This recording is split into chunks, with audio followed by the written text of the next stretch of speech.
Somebody called in our show and said, hey, Tom Brady's trainer is selling his house. Tom Brady's selling his house. His contract is voidable directly after this year. Tom Brady, this is his last season as a New England Patriot.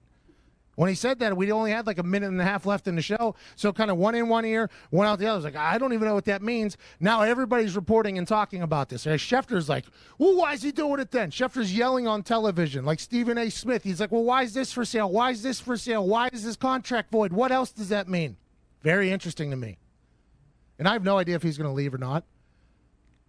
I'm not sure how. Everybody else that's an older player is dying to get to New England. It would be funny to think if Tom Brady was just trying to get the hell out because he's bored with success and wants to go build another franchise without Bill Belichick, which would be very interesting.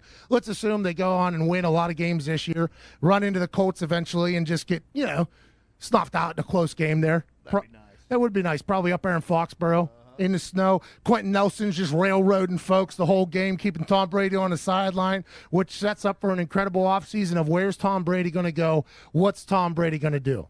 On the plane ride out here, we sat and talked about this. I think there's 3 potential landing spots for Tom Brady if he was to leave. One of them being the most obvious, and the other 2 kind of questionable. Let's start with the Chicago Bears strictly because it's a big city with a terrible quarterback situation. If you can get a chance to get Tom Brady in a big city in a bad quarterback situation with what seems to be a good defense at one point, that could be a winning team immediately as soon as Tom Brady gets there, just like every other team that Tom Brady would potentially go to. So Chicago Bears, probably number 3. I don't think it's likely. Let's not talk about it. Number 2, Tennessee Titans. His friendship with Mike Vrabel, they're already bouncing around quarterbacks. That team has always been one that's been so close to being successful. In the AFC South, you're going to have the juggernaut of the Colts for the next 10 years. You're going to need a good quarterback. I think he would like Nashville, a lot of country musicians. There's a lot of beautiful people down there. There's a lot of spotlight potentially there. And I think the Titans would, like they did to Peyton, offer him a percentage of the team to come down there. That's a good thing to do. But I think the most obvious answer, and congratulations to this franchise, that I was thinking was going to have to move out of the current city that they inhabit. The Los Angeles Chargers feel like the right answer for where Tom Brady would head to. It's Los Angeles. He's already sold a $50 million home there. Him and Giselle just pick up $50 million houses in L.A. all the time. They have a quarterback whose contract is up, probably going to retire. Phillip Rivers is sick of driving from San Diego to L.A. to San Diego to L.A. The Spanos family, everybody hates them. They offer a percentage of the team to Tom Brady. Tom Brady gets to live in L.A. Bring Josh McDaniels with you to be the head coach. All of a sudden, we're setting up shop. The L.A. Rams, who are a team of distant past now. All the fans in L.A. that are fans of the Rams will burn their jerseys, pick up Chargers jerseys. Now Spanos and the Chargers are the heroes of Los Angeles because they brought in the GOAT of all GOATs, Tom Brady, to lead their team with Josh McDaniels as the head coach. All of a sudden, the Chargers are good at football again.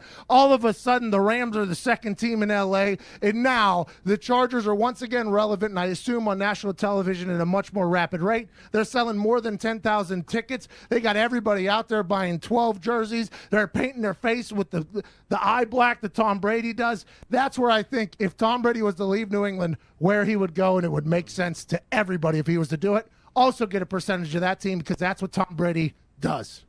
Oh, that's what I think. I love this. Tom Brady's the GOAT already. The only thing he has to prove is if he could win without Belichick. Yeah. Which I assume he would want to do. He's a savage, so yes. Tom Brady is a savage. Yes. We see that on social media. We see that on the things he likes. We see that the way he plays. He is an absolute savage. I'm not saying he'll leave New England. I don't know why you would. If every player is trying to get to New England. But if you're Tom Brady, you live in a different world. You eat avocado ice cream. You're the best in the history of everything. You're richer than everybody. You're going to live forever with the TB12 treatment. Tom Brady thinks differently than everybody else.